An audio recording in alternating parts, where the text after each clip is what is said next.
Hey guys, welcome back to my channel. It's the end of the day, it's hot, we're recording this in the middle of the week for no reason, but we really just wanted to talk about the fact that we're lamenting that WandaVision may be delayed. Now, there has been no reports of this, but we've had multiple Marvel movies delayed, and those Marvel movies tied into the TV shows that we were going to be watching later on in the year, and so we're assuming that we're probably not going to get to see things like Bucky and Falcon, Loki, WandaVision, stuff like that. We're not going to be able to see those for a while. So I thought, because it's going to be a while before we get to see really anything from Disney going forward, let's just do an episode where we talk about one of my favorite things, which is the fashion of these TV shows. I love Elizabeth Olsen's fashion, so I brought Theresa back so that we could talk and discuss the fashion elements of the WandaVision TV show. So without further ado, let's talk about all the fantastic fashion elements.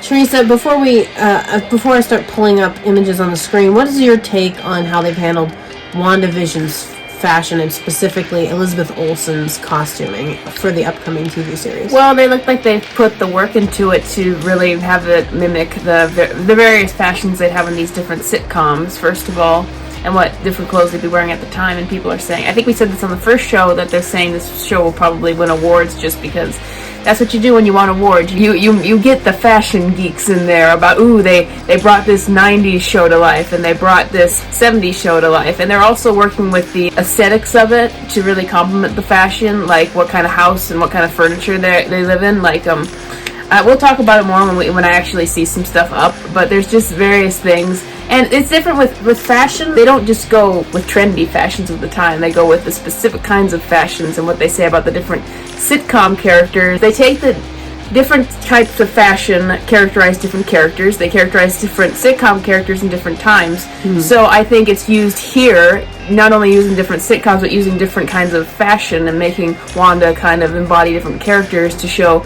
different eras she's going through in her life. And I'll explain that in a minute. Well, I agree with that take, and the other thing I wanted to include is I was going through and pulling the pictures of the different costumes for the WandaVision TV series, and I noticed when you compare them to all of the other clothes that she's worn prior to this, everything is really vibrant, very colorful, and I think that's one of the things that makes it so appealing to somebody like me, is the colors that just pop out at you. Her hair is a lighter color now than it was previously.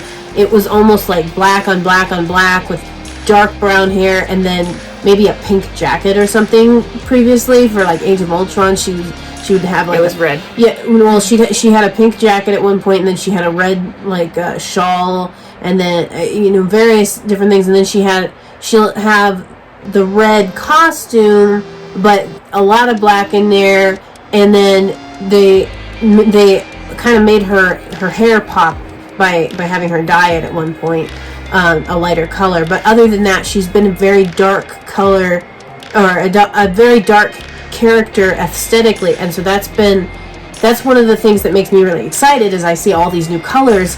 And I think it's also indicative of the fact that she's really trying to basically go in a diametrically opposed direction to what her life has been. Exactly. Her life has been dark and disturbing, and all of her friends and family have died, and now she wants the complete opposite. And not only do you see that in her having Vision come back, and her having children, and potentially even having her brother come back to life in this series, she's also doing it with the clothes. Everything is the opposite of what she looks like in the movie series. So let's get into the different costumes. So we're going to pull up the first picture up here. This is just concept art that we're looking at right now. But it's the general idea. It's the general idea, and it's really interesting to kind of see how, first of all, this is set in the 1950s, and the 1950s kind of have this idealized lifestyle that people... I don't think the 1950s were that idealistic, to be honest. I think that just nowadays we have... And I think maybe it's because of TV or because of the media, but we have this idealized vision of what the 50s, the traditional 1950s lifestyle was. Well, let me speak, and my history. Well, let me speak. I actually did a study on the 1950s and how the culture and the TV was trying to portray the perfect lifestyle. I'm a bit fuzzy on the whys and how it came about. But no, people did not live these perfect lives. But you had this idea after the World War II of the idealized nuclear family, the one dad, the one mom, and the one kid, and that or the 3 kids, the one kid. It was one that's what a nuclear family. Yeah, that's what a nuclear family was. One kid. Let me continue. Also, we were really sanitizing. This has been building up for a while, but we were really sanitizing what went on in TV and movies at the time. There was this happened in comics as well. I talk about comics on my channel. There was really a big push to control what kind of because communication was getting better and people would have better access to these shows. There was really a big control over what kind of content people were seeing, what kind of messages that they would portray. So you would get a lot of these sitcoms that portrayed this idea of the idealized family, the nuclear family that was going on in the 1950s, and this is why Dick Van Dyke is being used. Dick Van Dyke was the perfect example of it because it was the perfect, the mom, the dad, and the one kid. And the mom has the perfect hair. She even has like the Mary Tyler Moore hairstyle going on here. Yeah. And this concept art anyway. What I was saying was, so the reason why they're using the 1950s, the Dick Van Dyke setting is this is Wanda her first stepping stone into her idealized life. That's the example of it,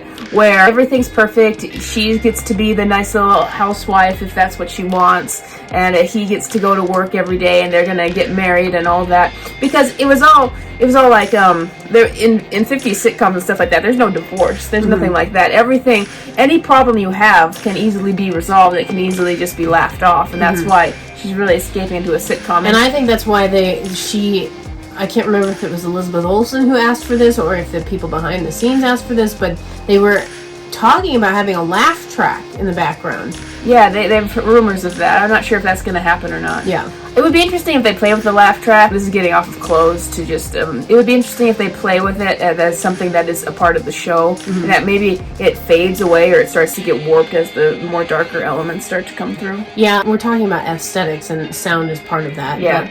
But, kind of just the atmosphere of the whole thing. But it does speak to that she's really just trying to get away from everything awful that has been her life up to this point, and so she goes to the most sanitized era of TV and really of American history. I think it's there's no war or no like hardcore war going on at the time. It's just very much idealized into this perfect society, which obviously it was not, but and that's the theme of the show. Yeah, but I have 2 things I want to say. First thing is you see her with the kind of clothes she wears here. It's the perfect, really nice long flowing dress, perfect hair put together. It's all, and I'll tell you about the contrast of that later. It's all very perfect, very prim and proper, like you're getting ready for church these days. But the second picture is also from the 1950s.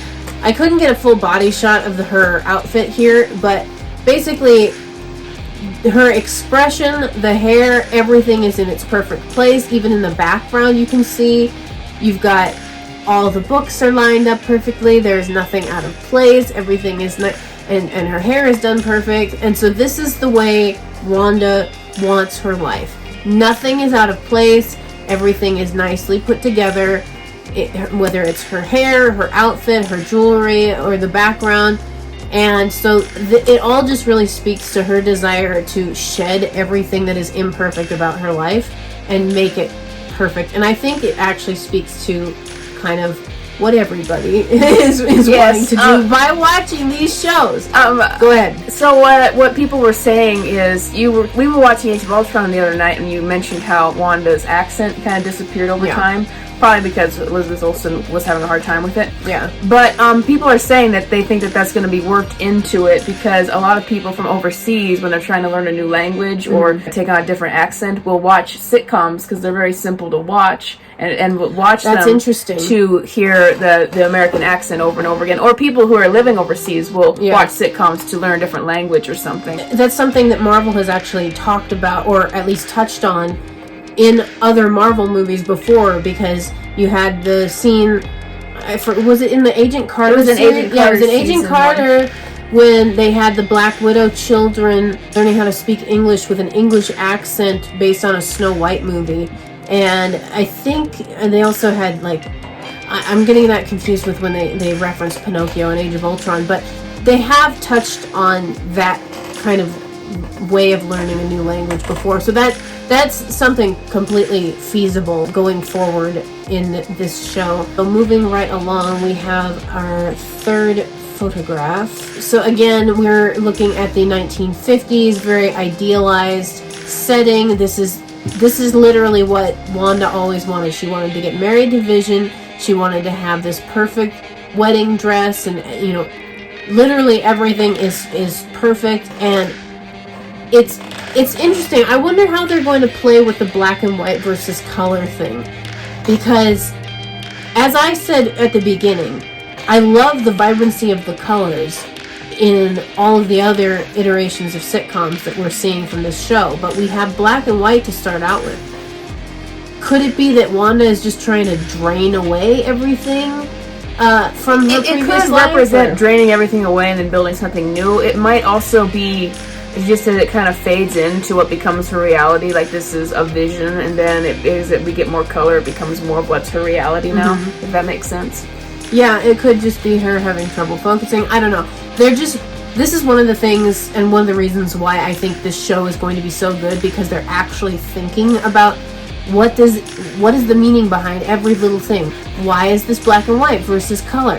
Why is her hair styled the way it is? And we'll see later on her hair gets messy in other scenes in other sitcoms. Oh my gosh, I forgot about this. So in the first piece of concept art we saw, it shows that everything that is color, because there is black and white in that concept art, you see the whole thing. Yeah. It shows that everything that is color is everything that is touched by the red that's coming from the TV. Everything, you see the red coming from the TV, everything that comes everything from here there is black and white. Yeah, that's black and white.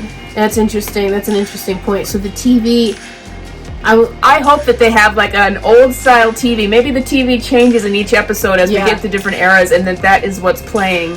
And so it could be that the TV itself, at least in the sitcoms, is what's powering the Vision. Yeah.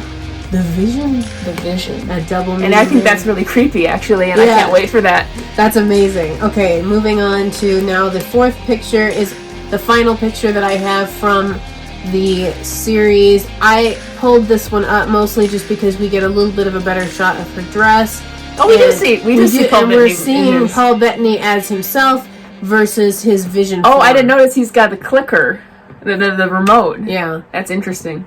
I don't know what kind of meaning that has. Well, we just talked about the TV playing up their stuff, and he's got the remote. So Theresa was complaining earlier that she hoped that we were going to get to see Paul Bettany in his human form and not just his Vision form. And here we do see the human form of Vision.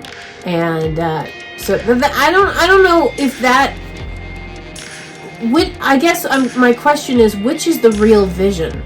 Which is the reality Vision? Is Vision his robotic self, or is the real Vision his human self? Well, we'll see. I think that Wanda maybe wants to see robotic Vision, because that's how she saw him. Yeah, I agree. Human Vision probably will end up fading away because he is less real. Yeah. And he's even just a figment of Vision's own imagination. Yeah. So that's an interesting thing to look out for. So now we're getting into the color and the later iterations of this. Now this one, in terms of which sitcom it's based on, has kind of baffled people because no one can figure it out. Some people have said it's Brady Bunch. Some people have said it's Bewitched. This one is not Brady Bunch. It might be Bewitched. Brady Bunch is later.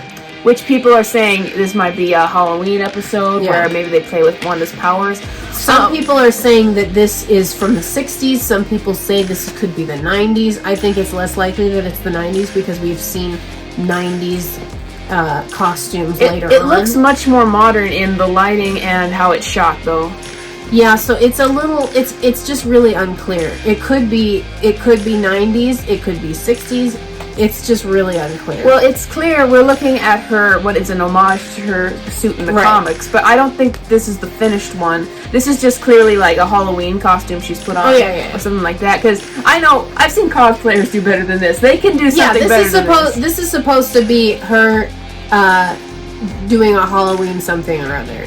And so, you said the show was called Bewitched? Yeah. Yeah. I had seen that rumor. I had forgotten what the show was called, but I think that's a very likely... Isn't that about, like, a guy whose wife turns out to be a witch or something like that? I feel like I'm thinking of a different show. I can't remember. There was some theory that... If it is his wife turns out to be a witch, that's perfect. Yeah, exactly. And so if we're thinking... We'll have to go back and look this up and do another episode on where this costume might fit in, but that would be perfect if that's what this was based off of. And looking at her expression here, she looks like she's gonna go out and try to have some fun. Maybe there's like a conflict that comes up over it. Yeah, this is what fans really went crazy over. First of all, well, because it's not a good costume, but it's the first time that they actually went there, and it showed us that we've finally come to a position, because superhero movies and comic book movies started out when everyone was afraid of adapting such material because what works in a comic might not necessarily work on the screen. Mm-hmm. But we're finally getting to a place where Kevin Feige is like,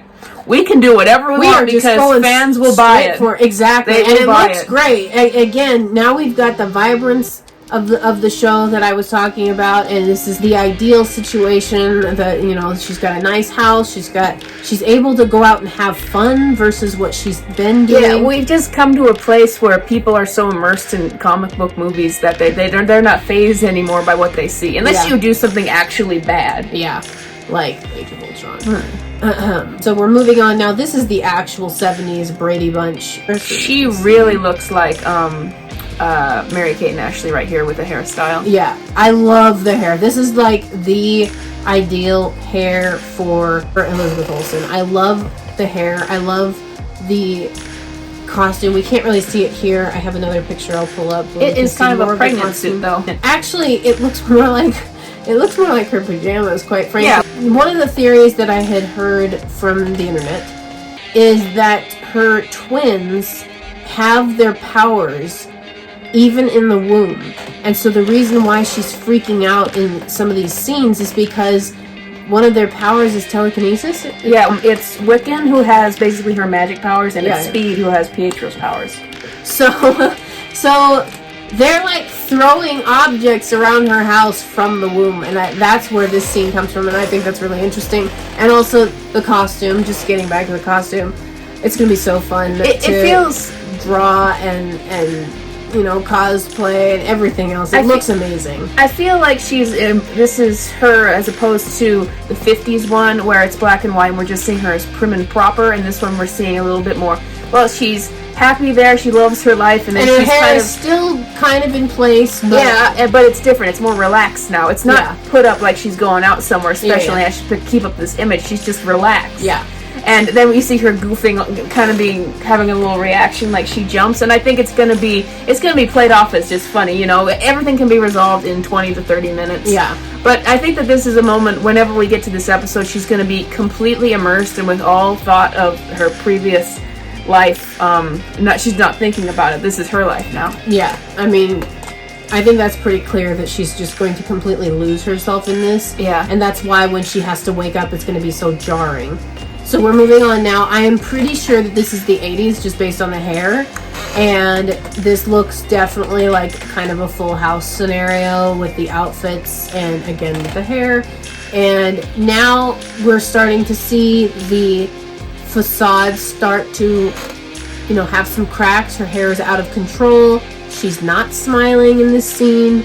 She's flustered. I have a thought. Yeah. I thought, and a lot of other people thought, that this isn't based on Full House, this is based on Roseanne, or maybe the next one is? It's the next one.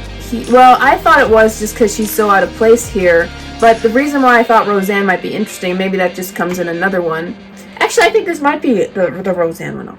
Anyway, it's just because... Let me pull up the one that I would say is probably Roseanne. This looks like Roseanne because Vision is dressed like Roseanne's husband, and Wanda is dressed like Roseanne, basically. It could be a toss-up, really, because this looks more 80s in the outfits. The one that I'm saying is the Roseanne one. Yeah. But the hair looks more 80s in... I don't know. It's really hard to say. It's hard to figure out which one could be which. Well, before we talk about the actual costuming, notice now we've gone from prim and proper to having fun to more relaxed, and now we're getting somewhat dirtier, messier outfits, or just not very appealing outfits. Yeah, they're not put together. The hair's out of place. The hair is messy. There's frowning. There's frustration, and so those are all signs that the idealized universe is starting to come apart, even though she still has everything that she always wanted. And again, it's interesting with the theme of sitcoms, we've gone from the idealized sitcom to when we were getting to shows like Roseanne and so forth. Those sitcoms were taking real life issues like drinking and various things that we won't get into, but they were taking some more hardcore adult issues and having some episodes that I wouldn't say hardcore, not hardcore. I just mean it wasn't perfect anymore. You would go through real life issues that adults might deal with and real life problems, or at least teens might deal with. That's one of the things where the shows like Growing Pains and Full House kind of broke. They certainly had broken long away from things you might see in the 50s. They did deal with drunk driving, or people dying, or people having eating disorders and stuff like that. Or you get to Fresh Prince, where there was stuff about racism and stuff like that. Well, yeah, and they had racism talks in pretty much all of the sitcoms. Yeah, what I'm saying is it was the time of moving away from the idealized sitcom where everything is just really lighthearted, and even the conflicts are lighthearted and can be resolved to where they would allow the characters to have, like, family fights that wouldn't get resolved right away, and there would be some consequences, and you wouldn't have Roseanne was defined by being a show about someone who lives a really grimy life, and it's not idealized in any way. She doesn't even have a lot of money. But just one thing is, we see some like pacifiers flipping off right there, and then there we see a drawing. They said that drawing is like something related to Wiccan, so like he's made that. So that's probably when they're born. So that's why I feel like it's gonna go that show. So maybe that's 80s and that's 90s.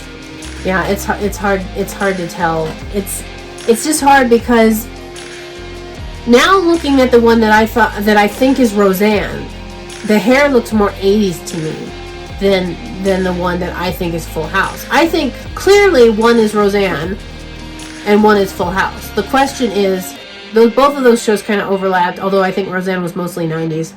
But it's just hard to tell. The twins are obviously born and using pacifiers in the one that I think is Roseanne. So maybe that one comes first, and then they've also throughout the Family Ties was also a show. Yeah, they said it could, but it dealt with similar themes. Here's the thing: if they don't have a Full House reference in a show starring Elizabeth Olsen, then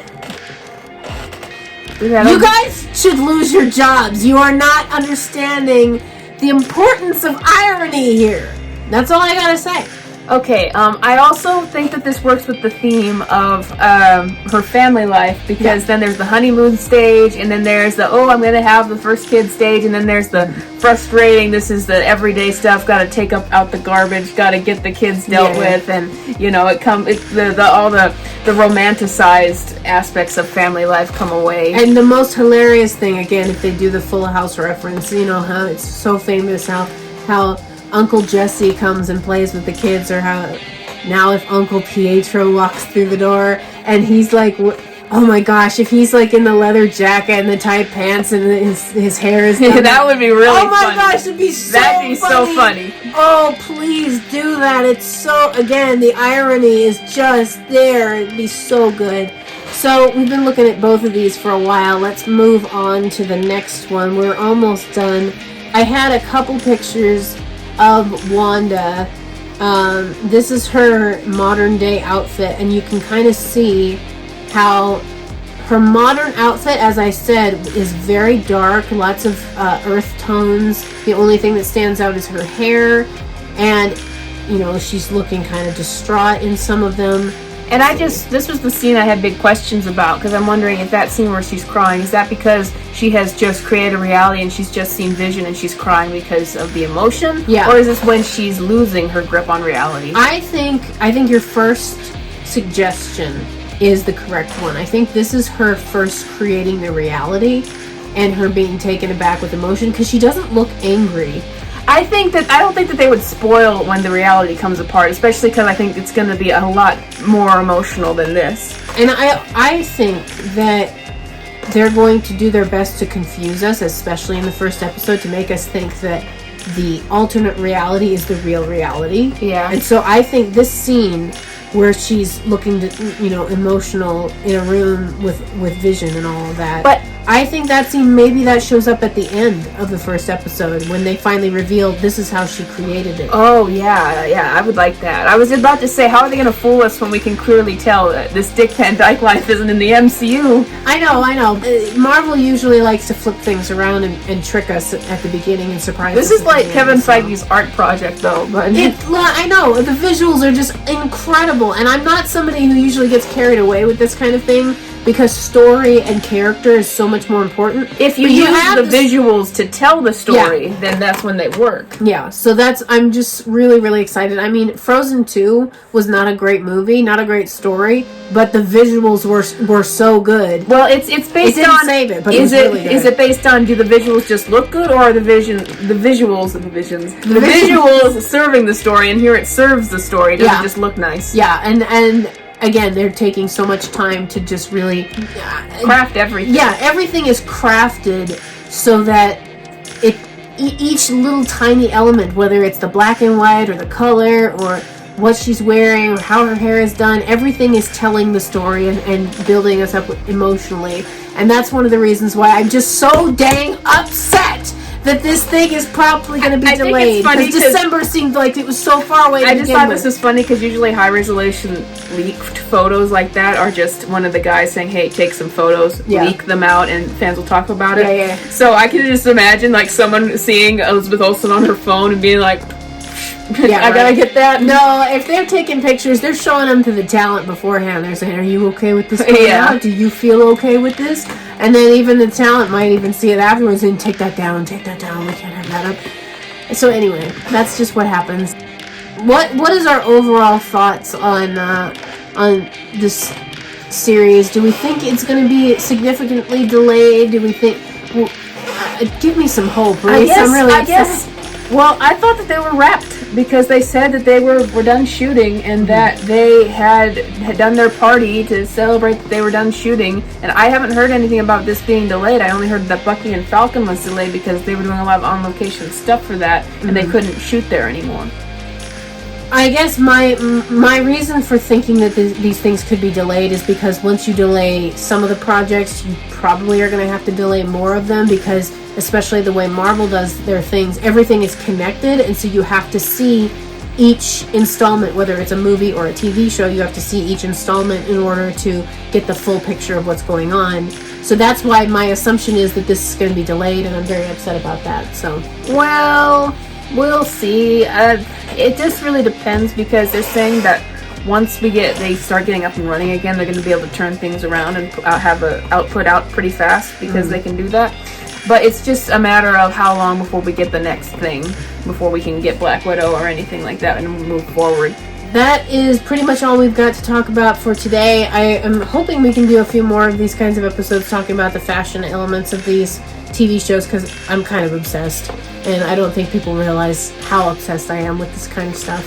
So, thank you so much to Theresa for coming back on the show. You can follow her over on her YouTube channel, JesterBell, or on Twitter at Theresa Campagna. You can follow me on all the socials. Please like this video, subscribe to the channel, ring the bell, and I will see you all again on the next episode. Bye!